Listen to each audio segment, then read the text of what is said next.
हरे कृष्ण। श्रीमद् भागवतम तृतीय स्कंद 30वां 31वां 32वां और 33वां अध्याय। 30वां अध्याय देह गेह में आसक्त पुरुष की अधोगति का वर्णन। कपिल देव जी कहते, माता जी, प्रकार वायु के द्वारा उड़ाया जाने वाला मेघ समूह उसके बल को नहीं जानता, उसी प्रकार यह जीव भी बलवान काल की प्रेरणा से भिन्न भिन्न अवस्थाओं तथा जोनियों में भ्रमण करता रहता है, किंतु उसके प्रबल पराक्रम को नहीं जानता। जीव सुख की अभिलाषा से जिस जिस वस्तु को बड़े कष्ट से प्राप्त करता है, उसी उसी को भगवान काल विनष्ट कर देता है, जिसके लिए उसे बड़ा शोक होता है। इसका कारण वही है कि वह मंदमती जीव अपने इस नस्वान शरीर तथा उसके संबंधियों के घर, खेत और धन आदि के मोहवश नित्य मान लेता है। इस संसार में यह जीव जिस जिस जोनियों में जन्म लेता है, उसी उसी में आनंद मानने लगते हैं और उससे विरक्त नहीं होता। यह भगवान की माया से ऐसा मोहित हो रहा है कि कर्मवश नार की जोनियों में जन्म लेने पर भी वहाँ के विष्ठा आदि भोगों में ही सुख मानने के कारण उसे भी छोड़ना नहीं चाहता। यह मूर्ख अपने शरीर, स्त्री, पुत्र, गृह, पशु, धन और बंधु बांधवों में अत्यंत आसक्त होकर उनके संबंधों में नाना प्रकार के मनोरथ करता हुआ अपने को बड़ा भाग्यशाली समझता है। इनके पालन पोषण की चिंता से इसके संपूर्ण अंग जलते रहते हैं, तथापि दुर्वासनाओं से दूषित हृदय होने के कारण यह मूढ़ निरंतर उन्हीं के लिए तरह तरह के पाप करता रहता है। उल्टा स्त्रियों के द्वारा एकांत में संभोग आदि के समय प्रदर्शित किए हुए कपटपूर्ण प्रेम में तथा बालकों की मीठी मीठी बातों में मन और इंद्रियों के फंस जाने से गृहस्थ पुरुष घर के दुख प्रधान कपटपूर्ण कर्मों में लिप्त हो जाता है। उस समय बहुत सावधानी करने पर यदि उसे किसी दुख का प्रतिकार करने में सफलता मिल जाती है, तो उसे ही यह सुख सा मान लेता है। जहाँ तहाँ से भयंकर हिंसा वृत्ति के द्वारा धन संचय कर वह ऐसे लोगों का पोषण करता है जिनके पोषण से नरक में जाता है। जहाँ जहाँ भयंकर हिंसा वृत्ति के द्वारा धन संचय कर वह ऐसे लोगों का पोषण करता है जिनके पोषण से नरक में जाता है, स्वयं तो उनके खाने पीने से बचे हुए अन्न को ही खाकर रहता है। बार बार प्रयत्न करने पर भी जब इसकी कोई जीविका नहीं चलती, तो यह लोभवश अधीर हो जाने से दूसरे के धन की इच्छा करने लगता है। जब मंद भाग्य के कारण इसका कोई प्रयत्न नहीं चलता और वह मंद बुद्धि धनहीन होकर कुटुंबों के भरण पोषण में असमर्थ हो जाता है, तब अत्यंत दीन और चिंतातुर होकर लंबी लंबी सांसें छोड़ने लगता है। इसे अपने पालन पोषण में असमर्थ देखकर ये स्त्री पुत्र आदि इसका पहले के समान आदर नहीं करते। जैसे कृपण किसान बूढ़े बैल की उपेक्षा कर देता है, फिर भी इसे वैराग्य नहीं होता। जिन्हें उसने स्वयं पाला था, यही आप उसका पालन करते हैं। वृद्धावस्था के कारण इसका रूप बिगड़ जाता है, शरीर रोगी हो जाता है, अग्नि मंद पड़ जाती है, भोजन और पुरुषार्थ दोनों ही कम हो जाते हैं। यह मरण उन्मुख होकर घर में पड़ा रहता है और कुत्ते की भांति स्त्री पुत्र के अपमान पूर्वक दिए हुए टुकड़े खाकर जीवन निर्वाह करता है। मृत्यु का समय निकट आने पर वायु के उत्क्रमण से इसकी पुतलियां चढ़ जाती है, सांस प्रवाह की नालिकाएं कफ से रुक जाती है, खांसने और सांस लेने में भी इसे बड़ा कष्ट होता है तथा कफ बढ़ जाने के कारण कष्ट में घुरघुराहट होने लगती है। वह अपने शोकातुर बंधु बांधवों से घिरा हुआ पड़ा रहता है और मृत्यु पास के वशीभूत हो जाने से उनके बुलाने पर भी नहीं बोल सकता। इस प्रकार जो मूढ़ पुरुष इंद्रियों को ना जीतकर निरंतर कुटुंब पोषण में ही लगा रहता है, वो रोते हुए स्वजनों के बीच अत्यंत वेदना से अचेत होकर मृत्यु को प्राप्त होता है। इस अवसर पर उसे लेने के लिए अति भयंकर और रोष युक्त नेत्र वाले जो दो जमदूत आते हैं। उन्हें देखकर यह भय के कारण मल मूत्र कर देता है। ये जमदूत उसे यातना देह में डाल देते हैं और फिर जिस प्रकार सिपाही किसी अपराधी को ले जाते हैं, उसी प्रकार उसके गले में रस्सी बांधकर बलात् जमलोक की लंबी यात्रा में उसे ले जाते हैं। उनकी घुड़कियों से उसका हृदय फटने और शरीर कांपने लगता है। मार्ग में उसे कुत्ते नोचते हैं। उस समय अपने पापों को याद करके यह व्याकुल हो उठता है। भूख प्यास उसे बेचैन कर देती है तथा घाम दावानल और लुओं से यह तप जाता है।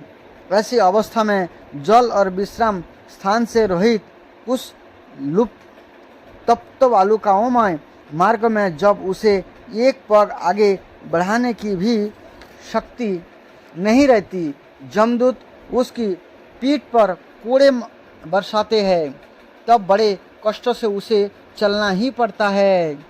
वह जहाँ तहाँ थक कर गिर जाता है, मूर्छा आ जाता है, चेतना आने पर भी उठता है।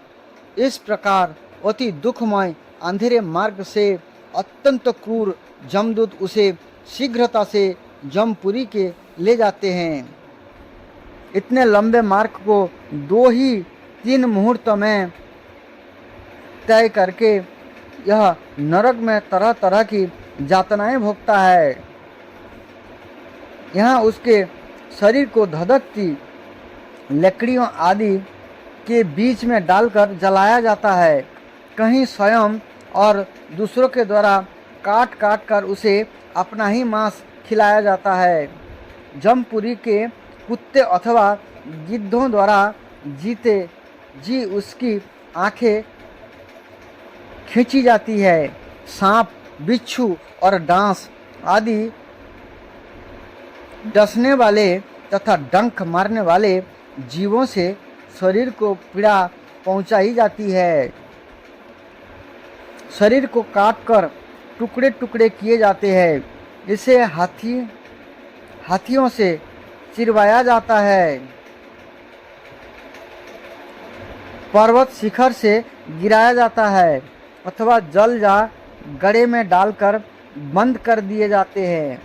ये सब यातनाएं तथा इसी प्रकार तामिश्र, अंधतामिश्र एवं रौरव आदि नरक की और भी अनेकों यंत्रणाएं स्त्री हो या पुरुष उस जीव को पारस्परिक संसर्ग से होने वाले पाप के कारण भोगनी ही पड़ती है। माताजी, कुछ लोगों का कहना है कि स्वर्ग और नरक तो इसी लोक में है, क्योंकि जो नार की यातनाएं है ये यहाँ भी देखी जाती है। इस प्रकार अनेक कष्ट भोग कर अपने कुटुंबों का ही पालन करने वाला अथवा केवल अपना ही पेट भरने वाला पुरुष उन कुटुंब और शरीर दोनों को वहीं छोड़कर मरने के बाद अपने किए हुए पापों का ऐसा फल भोगता है। अपने इस शरीर को वहीं छोड़कर प्राणियों से द्रोह करके एकत्रित किए हुए पाप रूप पाथेयों को साथ लेकर वो अकेला ही नरक में जाता है। मनुष्य अपने कुटुंबी का पेट पालने में जो अन्याय करता है उसका देव विहित कुफल वह नरक में जाकर भोगता है। उस समय वह ऐसा व्याकुल होता है मानो उसका सर्वस्व लुट गया हो। जो पुरुष निरी पाप की कमाई से ही अपने परिवार का पालन करने में व्यस्त रहता है, वो अंधता मिश्र नरक में जाता है, जो नरकों में चरम सीमा का कष्टप्रद स्थान है। मनुष्य जन्म मिलने के पूर्व जितनी भी यातनाएं हैं तथा शुकर कुकर आदि जोनियों के जितने कष्ट है, उन सब को क्रम से भोग कर शुद्ध हो जाने पर वह फिर मनुष्य जोनि में जन्म लेता है। 21वां अध्याय मनुष्य जनियों को प्राप्त हुए जीव की गति का वर्णन। श्री भगवान कहते हैं, माता जी, जब जीव को मनुष्य शरीर में जन्म लेना होता है तो वह भगवान की प्रेरणा से अपने पूर्व काल अनुसार देह प्राप्ति के लिए पुरुष के बीज कण के द्वारा स्त्री के उदर में प्रवेश करता है। यहाँ एक रात्रि में स्त्री के रज में मिलकर एक रूप कलल बन जाता है। 5 रात्रि में बुदबुद रूप हो जाता है।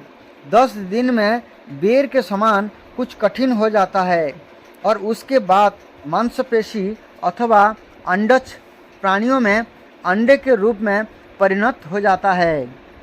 1 महीने में उसके सिर निकल आता है। 2 मास में हाथ पांव आदि अंग का विभाग हो जाता है और 3 मास में नख रोम अस्थि चर्म स्त्री पुरुष के चिन्ह तथा अन्न छिद्र उत्पन्न हो जाते हैं। 4 मास में उसमें मांसादि 7 धातुएं पैदा हो जाती है। 5वें महीने में भूख प्यास लगने लगती है और 6ठे महीने में झिल्ली से लिपट कर वह दाहिनी कोख में घूमने लगता है। उस समय माता के खाए हुए अन्न जल आदि से उसकी सब धातुएं पुष्ट होने लगती है और वह कृमि आदि जंतुओं के उपस्थिति स्थान उस जघन्य मलमूत्र के गड़े में पड़ा रहता है। वह सुकुमार तो होता ही है, इसलिए जब वहाँ के भूखे कीड़े उसके अंग प्रत्यंग नोचते हैं तब अत्यंत क्लेश के कारण यह क्षण क्षण में अचेत हो जाता है। माता के खाए हुए कड़वे, तीखे, गरम, नमकीन, रूखे और खट्टे आदि उग्र पदार्थों का स्पर्श करने से उसके सारे शरीर में पीड़ा होने लगती है। वह जीव माता के गर्भाशय में झिल्ली से लिपटा और आंतों से घिरा रहता है। इसका सिर पेट की ओर तथा पीठ और गर्दन कुंडलाकार मुड़े रहते हैं। वह पिंजड़े में बंद पक्षी के समान पराधीन एवं अंग को हिलाने डुलाने में भी असमर्थ रहता है। इसी समय अदृष्ट की प्रेरणा से उसे स्मरण शक्ति प्राप्त होती है। तब आपने सैकड़ों जन्मों के कर्म याद आ जाते हैं और वह बेचैन हो जाता है तथा उसका 10 दम घुटने लगता है। ऐसी अवस्था में उसे क्या शांति मिल सकती है? 7वां महीना आरंभ होने पर उसमें ज्ञान शक्ति का भी उन्मेष हो जाता है, परंतु प्रसूति वायु से चलायमान रहने के कारण वो उसी उदर में उत्पन्न हुए विष्ठा के कीड़े के समान एक स्थान पर नहीं रह सकता। तब सप्त धातुमय स्थूल शरीर से बांधा हुआ यह देहात्मदर्शी जीव अत्यंत भयभीत होकर दीन वाणी से कृपा याचना करता हुआ हाथ जोड़कर उस प्रभु की स्तुति करता है जिसने उसे माता के गर्भ में डाला है। जीव कहता है, मैं बड़ा अधम हूँ। भगवान ने मुझे जो इस प्रकार की गति दिखाई है वह मेरे योग्य ही है। ये अपनी शरण में आए हुए इस नश्वर जगत की रक्षा के लिए ही अनेक प्रकार के रूप धारण करते हैं, अतः मैं भी भूत लपर विचरण करने वाले उन्हीं के निर्भय चरणार बिंद की शरण लेता हूँ। मैं जीव इस माता के उदर में देह, इंद्रियों और अंतःकरण रूपा माया का आश्रय कर पुण्य पाप रूप कर्म से आच्छादित रहने के कारण बद्ध की तरह हूँ। वही अपने संतप्त हृदय में प्रतीत होने वाले उन विशुद्ध अपराधी रहित अभिकारी और अखंड बोध स्वरूप परमात्मा को नमस्कार करता हूँ। मैं वस्तुतः शरीर आदि से रहित असंग होने पर भी देखने में 5 भौतिक शरीर से संबद्ध हूँ और इसलिए इंद्रियां, गुण, शब्दादि विषय और चिदाभ्यास अहंकार रूप जान पड़ता हूँ। अतः इस शरीर आदि के आवरण से जिनकी महिमा कुंठित नहीं हुई है, उन प्रकृति और पुरुष के नियंता सर्वज्ञ विधाशक्ति संपन्न परम पुरुष की मैं वंदना करता हूँ। उन्हीं की माया से अपने स्वरूप की स्मृति नष्ट हो जाने के कारण यह जीव अनेक प्रकार के सत्यादि गुण और कर्म के बंधन से युक्त इस संसार मार्ग में तरह तरह के कष्ट झेलता हुआ भटकता रहता है। अतः उन परम पुरुष परमात्मा की कृपा के बिना और किस युक्ति से इसे अपने स्वरूप का ज्ञान हो सकता है। मुझे जो त्रैकालिक ज्ञान हुआ है वह भी उनके सिवा और किसने दिया है, क्योंकि स्थावर जंगम समस्त प्राणियों में एकमात्र यही तो अंतर्जामी रूप अंश से विद्यमान है। अतः जीव रूप कर्म जनित पदवी का अनुवर्तन करने वाले हम अपने त्रिविध तापों की शांति के लिए उन्हीं का भजन करते हैं। भगवान, यह देहधारी जीव दूसरी माता के देह के उदर के भीतर मल मूत्र और रुधि के कुएं में गिरा हुआ है। उसी की जठरा अग्नि से इसका शरीर अत्यंत संतप्त हो रहा है। उससे निकालने की इच्छा करता हुआ यह अपने महीने गिन रहा है। भगवान, अब इस दिनों को यहाँ से कब निकाला जाएगा? अब इस दिन को यहाँ से कब निकाला जाएगा? स्वामिन, आप बड़े दयालु हैं। आप जैसे उदार प्रभु ने ही इस 10 मास के जीव के ऐसा उत्कृष्ट ज्ञान दिया है। दीनबंधु, इस आपने किए हुए उपकार से ही आप प्रसन्न हो, क्योंकि आपको हाथ जोड़ने के सिवा आपके उस उपकार का बदला तो कोई दे भी क्या सकता है। प्रभु, संसार के ये पशु पक्षी आदि अन्य जीव तो अपने मूल बुद्धि के अनुसार अपने शरीर में होने वाले सुख दुख का ही अनुभव करते हैं, किंतु मैं तो आपकी कृपा से सम दम आदि साधन संपन्न शरीर से युक्त हुआ हूँ। अतः आपकी दी हुई विवेकवती बुद्धि से आप पुराण पुरुष को अपने शरीर के बाहर और भीतर अहंकार के आश्रयभूत आत्मा की भांति प्रत्यक्ष अनुभव करता हूँ। भगवान, इस अत्यंत दुख से भरे हुए गर्भाशय में यद्यपि मैं बड़े कष्ट से रह रहा हूँ, तो भी इससे बाहर निकलकर संसार में अंधकूप में गिरने की मुझे बिल्कुल इच्छा नहीं है, क्योंकि इसमें जाने वाले जीव को आपकी माया घेर लेती है, जिसके कारण उसकी शरीर में अहम बुद्धि हो जाती है और उसके परिणाम में उसे फिर इस संसार चक्र में ही पड़ना होता है। अतः मैं व्याकुलता को छोड़कर हृदय में श्री विष्णु भगवान के चरणों को स्थापित कर अपनी बुद्धि की सहायता से ही अपने को बहुत शीघ्र इस संसार रूप समुद्र के पार लगा दूंगा, जिससे मुझे अनेक प्रकार के दोषों से युक्त यह संसार दुख फिर ना प्राप्त हो। कपिल देव जी कहते हैं, माता, यह 10 महीने का जीव गर्भ में ही जब इस प्रकार विवेक संपन्न होकर भगवान की स्तुति करता है, तब उस अधोमुख बालक को प्रसव काल की वायु तत्काल बाहर आने के लिए ढकेलती है। उसके सहसा ढकेलने पर यह बालक अत्यंत व्याकुल हो नीचे सिर करके बड़े कष्ट से बाहर निकलता है। उस समय उसके सांस की गति रुक जाती है पूर्व स्मृति नष्ट हो जाती है।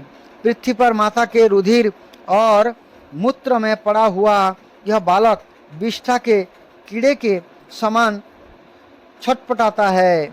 इसका गर्भावास का सारा ज्ञान नष्ट हो जाता है और वह विपरीत गति देहाभिमान रूप अज्ञान दशा को प्राप्त होकर बार बार जोर जोर से रोता है। फिर जो लोग उसका अभिप्राय नहीं समझ सकते, उनके द्वारा उसका पालन पोषण होता है। ऐसी अवस्था में उसे जो प्रतिकूलता प्राप्त होती है, उसका निषेध करने की शक्ति भी उसमें नहीं होती। जब उस जीव को शिशु अवस्था में मैली कुचली खाट पर सुला दिया जाता है, जिसमें खटमल आदि खेदज जीव चिपटे रहते हैं, तब उसमें शरीर को खुजलाने, उठाने अथवा करवट बदलने की भी समर्थ ना होने के कारण यह बड़ा कष्ट पाता है। उसकी त्वचा बड़ी कोमल होती है। उसे डांस, मच्छर और खटमल आदि उसी प्रकार काटते रहते हैं जैसे बड़े बड़े कीड़ों को छोटे कीड़े। इस समय उसका गर्भावस्था का सारा ज्ञान चला जाता है। सिवा रोने के वह कुछ नहीं कर सकता। इसी प्रकार बाल्य, कौमार और प्रौगंड अवस्था के दुख भोग कर यह बालक युवा अवस्था में पहुंचता है। इस समय उसे यदि कोई इच्छित भोग नहीं प्राप्त होता तो अज्ञानवश उसका क्रोध उद्दीप्त हो उठता है और वह शोकाकुल हो जाता है। देह के साथ ही साथ अभिमान और क्रोध बढ़ जाने के कारण वो काम परवश जीव अपना ही नाश करने के लिए दूसरे कामी पुरुषों के साथ बैर ठानता है।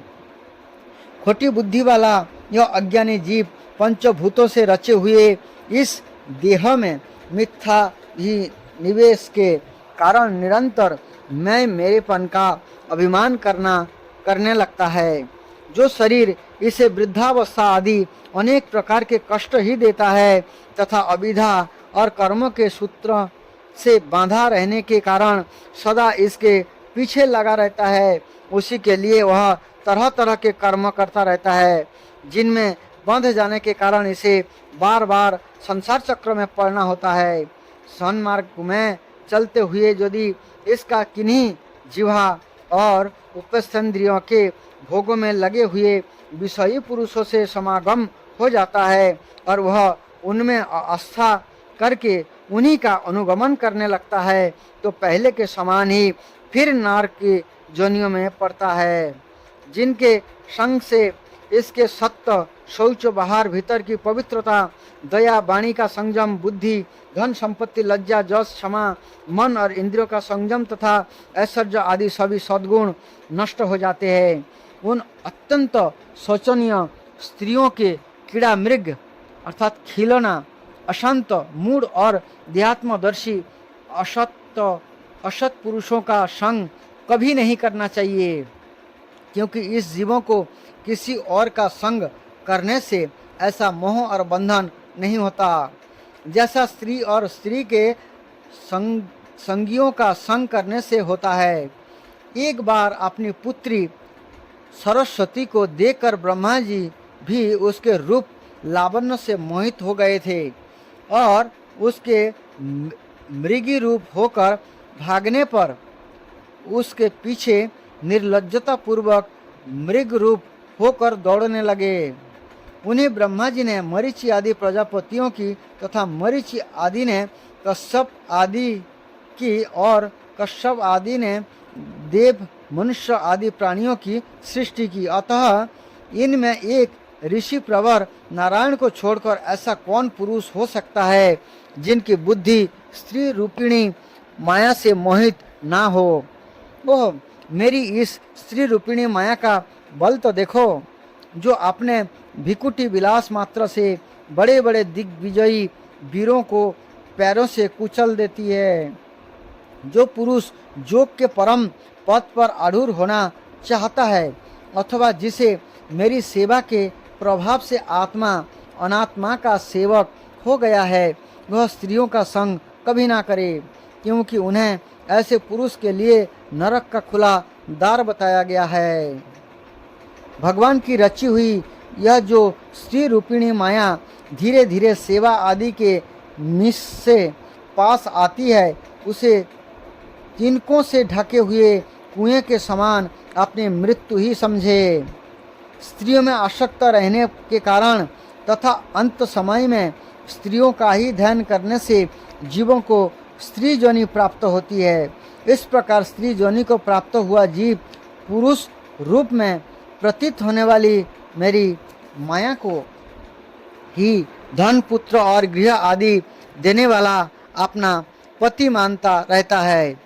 सो जिस प्रकार वेद का गान करने को प्रिय लगने पर भी बेचारे भोले भाले पशु पक्षियों को फंसाकर उनके नाश का ही कारण होता है, उसी प्रकार उन पुत्र पति और गृह आदि को विधाता की निश्चित की हुई अपनी मृत्यु ही जाने। देवी जीव के उपाधि देव लिंग देह के द्वारा पुरुष एक लोक से दूसरे लोक में जाती है और अपने प्रारब्ध कर्मों को भोगता हुआ निरंतर अन्य देहों की प्राप्ति के लिए दूसरे कर्म करता रहता है। जीव का उपाधि रूप लिंग शरीर तो मोक्ष पर्यंत उसके साथ रहता है तथा भूत इंद्रियों और मन का कार्य रूप स्थूल शरीर इसका भोगाधिष्ठान है। उन दोनों का परस्पर संगठित होकर कार्य न करना ही प्राणी की मृत्यु है और दोनों का साथ साथ प्रकट होना जन्म कहलाता है। पदार्थ की उपलब्धि के स्थान रूप इस स्थूल शरीर में जब उनको ग्रहण करने की योग्यता नहीं रहती, वह इसका मरण है और वह स्थूल शरीर ही मैं हूँ, इस अभिमान के साथ उसे देखना उसका जन्म है। नेत्र में जब किसी दोष के कारण रूप आदि को देखने की योग्यता नहीं रहती, तभी उनमें रहने वाली चक्षु इंद्रियां भी रूप देखने में असमर्थ हो जाती है और जब नेत्र और उनमें रहने वाली इंद्रियां दोनों ही रूप देखने में असमर्थ हो जाते हैं, तभी इन दोनों के साक्षी जीव में भी यह योग्यता नहीं रहती। अतः मुमुक्षु पुरुष को मरण आदि से भय, दीनता अथवा मोह नहीं होना चाहिए। उसे जीव के स्वरूप को जानकर धैर्यपूर्वक निस्संग भाव से विचरना चाहिए तथा इस मायामय संसार में जोग वैराग्य युक्त सम्यक ज्ञानमयी बुद्धि से शरीर को निक्षेप अर्थात धरोहर की भांति रखकर उसके प्रति अनासक्त रहते हुए विचरण करना चाहिए। 32वां अध्याय धूम मार्ग और अर्चिर आदि मार्ग से जाने वालों की गति का और भक्ति योग की उत्कृष्टता का वर्णन। कपिल देव जी कहते हैं, माता जी, जो पुरुष घर में रहकर सकाम भाव से गृहस्थ के धर्म का पालन करता है और उनके फलस्वरूप अर्थ एवं काम का उपभोग करके फिर उन्हीं का अनुष्ठान करता रहता है, वह तरह तरह की कामना से मोहित होने के कारण भगवत धाम से विमुख हो जाता है और यज्ञों द्वारा श्रद्धापूर्वक देवता तथा पितरों की ही आराधना करता रहता है। उसकी बुद्धि उसी प्रकार की श्रद्धा से युक्त रहती है। देवता और पितर ही उसके उपासक रहते हैं। अतः यह चंद्रलोक में जाकर उनके साथ सोमपान करता है और फिर पुण्य क्षीण होने पर उसी लोक में लौट आता है। जिस समय प्रलय काल में शेष साई भगवान सज्जा पर शयन करते हैं, उस समय सकाम गृहस्थ आश्रमियों को प्राप्त होने वाले ये सब लोग भी लीन हो जाते हैं। जो विवेकी पुरुष अपने धर्म का अर्थ और भोग विलास के लिए उपभोग नहीं करते, बल्कि भगवान की प्रसन्नता के लिए ही उनका पालन करते हैं, ये अनासक्त प्रशांत शुद्ध चित्त निर्वृत्ति धर्मपरायण ममता रहित और अहंकार शून्य पुरुष सर्वधर्म पालन रूप सत्य गुण के द्वारा सर्वथा शुद्ध चित्त हो जाते हैं। ये अंत में सूर्य मार्ग अर्ची मार्ग जा देवजान के द्वारा सर्वव्यापी पूर्ण पुरुष श्री हरि को ही प्राप्त होते हैं, जो कार्य कारण रूप जगत के नियंता संसार के उत्पादन कारण और उसकी उत्पत्ति, पालन एवं संहार करने वाले हैं। जो लोग परम आत्मदृष्टि से हिरण्यगर्भ की उपासना करते हैं, ये दो परार्ध में होने वाले ब्रह्मा जी के प्रलय पर्यंत उनके सत्य लोक में ही रहते हैं। जिस समय देवता आदि से श्रेष्ठ ब्रह्मा जी अपने द्विपरार्ध लोक के अधिकार को भोग कर पृथ्वी, जल, अग्नि, वायु, आकाश, मन, इंद्रियां, उनके विषय, शब्द आदि और अहंकार आदि के सहित संपूर्ण विश्व का संहार करने की इच्छा से त्रिगुणात्मिका प्रकृति के साथ एक रूप होकर निर्विशेष परमात्मा में लीन हो जाते हैं। उस समय प्राण और मन को जीते हुए ये विरक्त जोगीगण भी देह त्याग कर उन भगवान ब्रह्मा जी में ही प्रवेश करते हैं और फिर उन्हीं के साथ परम आनंद स्वरूप पुराण पुरुष पर ब्रह्म में लीन हो जाते हैं। इससे पहले ये भगवान में लीन नहीं हुए, क्योंकि आप तक उनमें अहंकार शेष था। इसलिए माता जी, आप तुम भी अत्यंत भक्तिभाव से उन श्री हरि की ही चरण शरण में जाओ। समस्त प्राणियों का हृदय कमल ही उनका मंदिर है और तुमने भी मुझ में उनका प्रभाव सुन ही लिया है। वेद गर्भ ब्रह्मा जी भी, जो समस्त स्थावर जंगम प्राणियों के आदि कारण है, मरीचि आदि ऋषियों, जोगेश्वरों, शनक आदि को तथा योग प्रवर्तक सिद्धों के सहित निष्काम कर्म के द्वारा आदि पुरुष श्रेष्ठ सगुण ब्रह्म को प्राप्त होकर भी भेद दृष्टि और कथित अभिमान के कारण भगवदीच्छा से जब सर्ग काल उपस्थित होता है, तब काल रूप ईश्वर की प्रेरणा से गुणों में क्षोभ होने पर फिर पूर्ववत प्रकट हो जाते हैं। इसी प्रकार पूर्वोक्त ऋषिगण भी अपने अपने कर्म अनुसार ब्रह्मलोक के ऐश्वर्य को भोग कर भगवत इच्छा से गुणों में क्षोभ होने पर पुनः इस लोक में आ जाते हैं। इनका चित्त इस लोक में आसक्त है और जो कर्म में श्रद्धा रखते हैं, ये वेदों में कहे हुए काम्य और नित्य कर्मों का सांगोपांग अनुष्ठान करने में ही लगे रहते हैं। उनकी बुद्धि रजोगुण की अधिकता के कारण कुंठित रहती है। हृदय में कामनाओं का जाल फैला रहता है और इंद्रियां उनके बस में नहीं होती। बस अपने घरों में ही आसक्त होकर ये नित्य पति पितरों की पूजा में लगे रहते हैं। ये लोग अर्थ, धर्म और काम के ही परायण होते हैं। इसलिए जिनके महान पराक्रम अत्यंत कीर्तनीय है, उन भव भय हारी श्री मधुसूदन भगवान की कथा वार्ताओं से तो ये विमुख ही रहते हैं। हाय विष्ठा भोजी कुकर शुकर आदि जीवों के विष्ठा चाहने के समान जो मनुष्य भगवत कथा मृत को छोड़कर निंदित विषय वार्ताओं को सुनते हैं, ये तो अवश्य ही विधाता के मारे हुए हैं। उनका बड़ा ही मंद भाग्य है। गर्भाधान से लेकर अंत्येष्टि तक सब संसार को विधि पूर्वक करने वाले ये सकाम कर्मी सूर्य के दक्षिण ओर के पितृजान जा धूम मार्ग से पितृस्वर आर्यमा के लोक में जाते हैं और फिर अपना ही संतति के वंश में उत्पन्न होते हैं। माताजी, पितृलोक के भोग लेने पर जब उनके पुण्य क्षीण हो जाते हैं, तब देवता लोग उन्हें वहाँ के ऐश्वर्य से च्युत कर देते हैं और फिर उन्हें विवश होकर तुरंत ही इस लोक में गिरना पड़ता है। इसलिए माताजी, जिनके चरण कमल सदा भजने योग्य है, उन भगवान का तुम उन्हीं के गुणों का आश्रय लेने वाली भक्ति के द्वारा सब प्रकार से मन, वाणी और शरीर से भजन करो।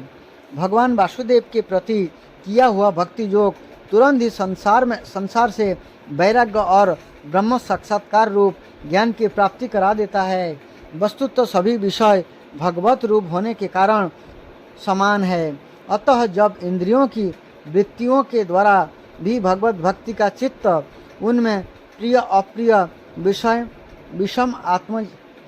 विषमता का अनुभव नहीं करता, सर्वत्र भगवान का ही दर्शन करता है, उसी समय यह संग रहित सब में समान रूप से स्थित, त्याग और ग्रहण करने योग्य, दोष और गुणों से रहित, अपनी महिमा में आरूढ़ अपने आत्मा का ब्रह्म रूप से साक्षात्कार करता है।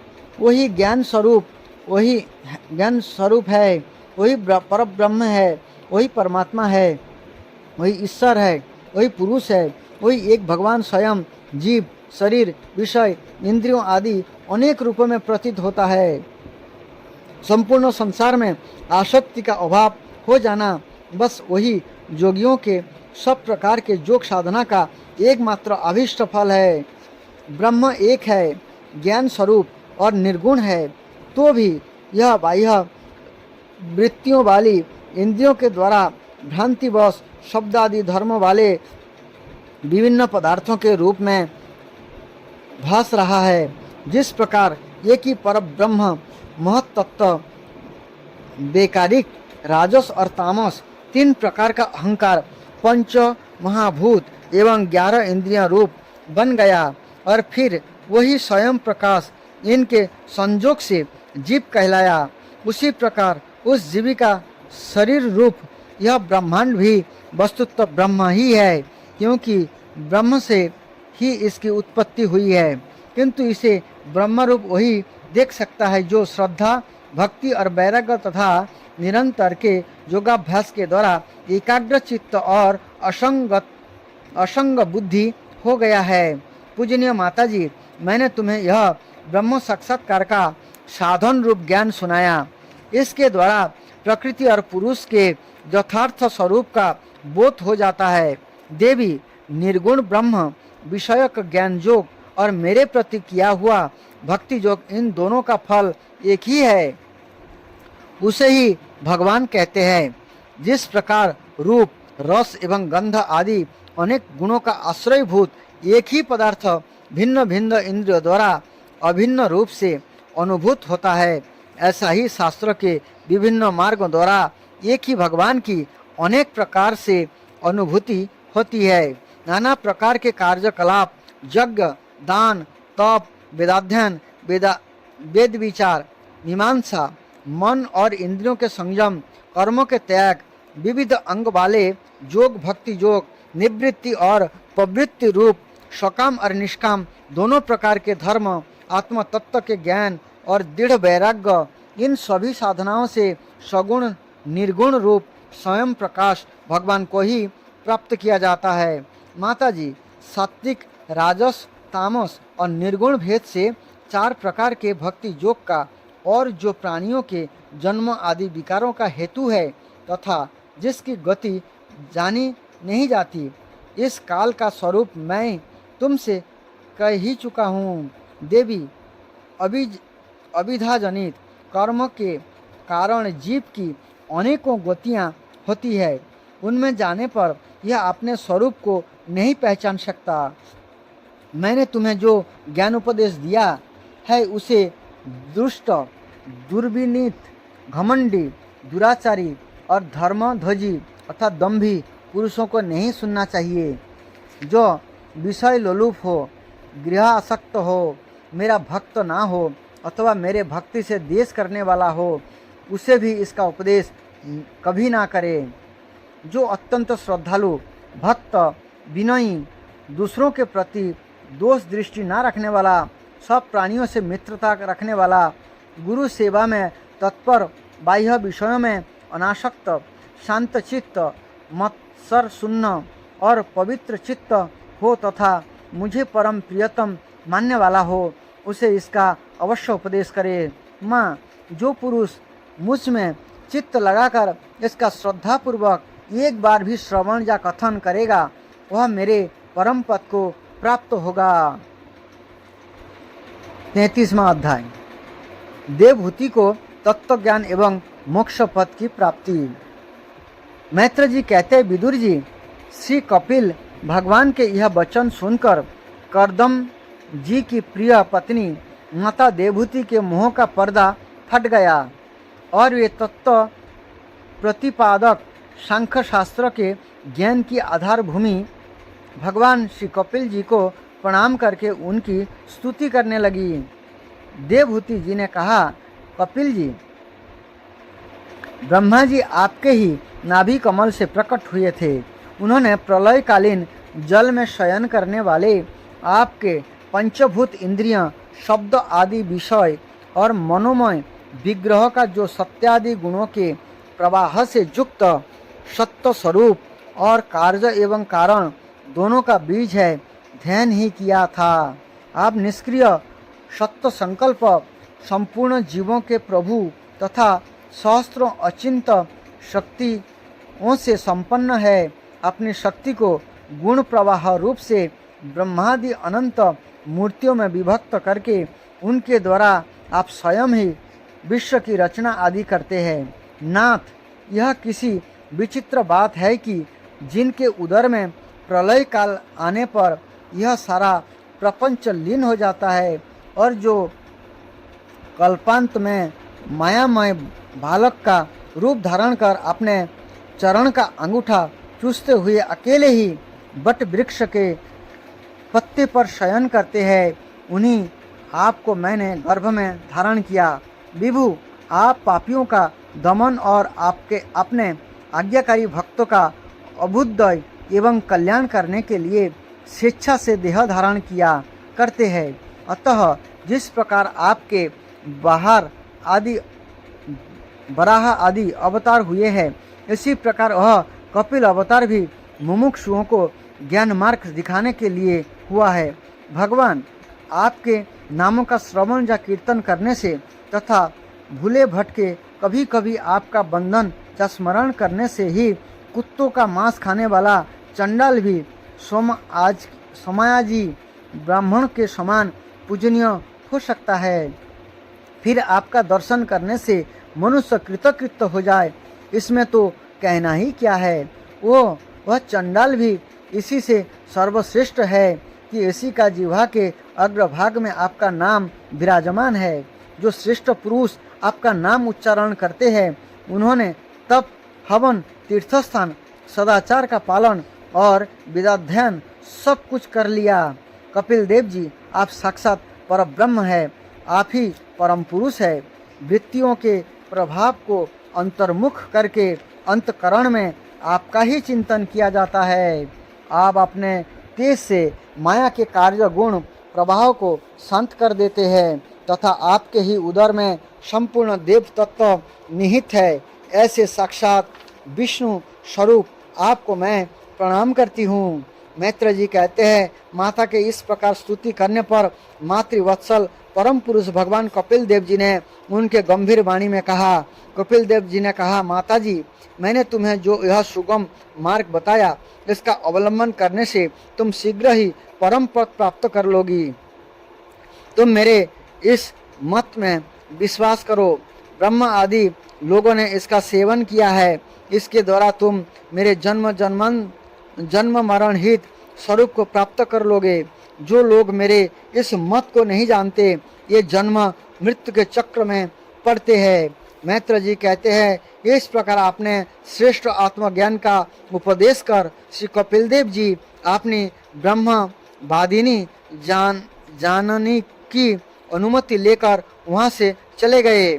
तब देवहूति जी भी सरस्वती के मुकुट सदृश आपने आश्रम में अपने पुत्र के उपदेश किए हुए योग साधन के द्वारा योगाभ्यास करती हुई समाधि में स्थित हो गई।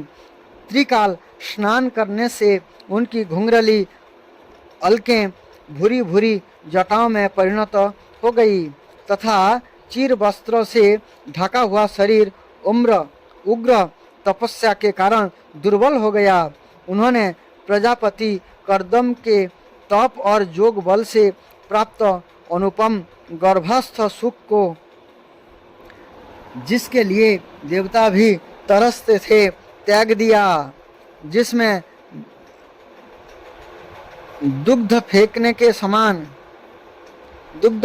समान स्वच्छ और सुकोमल सज्जा के मुक्त हाथी दांत के पलंग, सुवर्ण के पात्र, सोने के सिंहासन और उन पर कोमल कोमल गद्दे बिछे हुए थे तथा जिसकी स्वच्छ स्फटिक मणि और महाकरकत मरकत मणि के भीति में रत्नों को बनी हुई रमणी मूर्तियों के सहित मणिमय दीपक जगमगा रहे थे, जो फूलों से लदे हुए उन्हीं को दिव्य वृक्ष से सुशोभित था, जिसमें अनेक प्रकार के पक्षियों का कलरव और मत वाले भौरों का गुंजार होता रहता था, जहाँ की कमल गंध से सुवासित बावलियों में करदम जी के साथ उनका लाड़ प्यार पाकर कीड़ा के लिए प्रवेश करने पर उसका अर्थात देवहूति का गंधर्वगण गुणगान किया करते थे और जिसे पाने के लिए इंद्रियां भी लालायित रहती थी। उस गृहधान की भी ममता उन्होंने त्याग दी, किंतु पुत्र वियोग से व्याकुल होने के कारण अवश्य उनका मुख कुछ उदास हो गया। पति के वनगमन के अनंतर पुत्र का भी वियोग हो जाने से ये आत्मज्ञान संपन्न होकर भी ऐसी व्याकुल हो गई जैसे बछड़े के बिछड़ जाने से उसे प्यार करने वाली गौ। वत्स विदुर, अपने पुत्र कपिल देव रूप भगवान हरि का ही चिंतन करते करते ये कुछ ही दिनों में ऐसे ऐश्वर्य संपन्न घर से भी उपरत हो गई। फिर वे कपिल देव जी के भगवान के किस ध्यान करने योग्य प्रसन्न बदनार बिंदु युक्त स्वरूप का वर्णन किया था, उसके एक एक अव्यय का तथा उस समग्र रूप का भी चिंतन करती हुई ध्यान में तत्पर हो गई। भगवत भक्ति के प्रवाह, प्रबल वैराग्य और यथोचित कर्मानुष्ठानों से उत्पन्न हुए ब्रह्म साक्षात्कार करने वाले ज्ञान द्वारा चित्त शुद्ध हो जाने पर ये उस सर्वव्यापक आत्मा के ध्यान में मग्न हो गई, जो अपने स्वरूप के प्रकाश से माया जनित आवरण को दूर कर देता है। इस प्रकार जीव के अधिष्ठानभूत पर ब्रह्म श्री भगवान में ही बुद्धि की स्थिति हो जाने से उनका जीव भाव निवृत्त हो गया और ये समस्त क्लेशों से मुक्त होकर परमानंद में निमग्न हो गई। आप निरंतर समाधिस्थ होने के कारण उनकी विषयों के सत्य की भ्रांति मिट गई और उन्हें अपने शरीर की भी सुधि ना रही। जैसे आगे हुए पुरुषों के अपने सपनों में देखे हुए शरीर की नहीं रहती, उनके शरीर का पोषण भी दूसरों के द्वारा ही होता है, किंतु किसी प्रकार का मानसिक क्लेश ना होने के कारण वह दुर्बल नहीं हुआ। उसका तेज और भी निखर गया और वह मेल के कारण धूमयुक्त अग्नि के समान सुशोभित होने लगी। उनके बाल बिथुर गए और वस्त्र भी गिर गया था, तथापि निरंतर श्री भगवान में ही चित्त लगा रहने के कारण उन्हें अपने तपोयोगमय शरीर की कुछ भी सुधि नहीं थी, केवल प्रारब्ध ही उसकी रक्षा करता था। विदुर जी, इस प्रकार देवहूति जी ने कपिल देव जी के बताए हुए मार्ग द्वारा थोड़े ही समय में नित्य मुक्त परमात्मा स्वरूप श्री भगवान को प्राप्त कर लिया। वीरवर, जिस स्थान पर उन्हें सिद्धि प्राप्त हुई थी, यह परम पवित्र क्षेत्र त्रिलोक में सिद्ध पद नाम से विख्यात हुआ।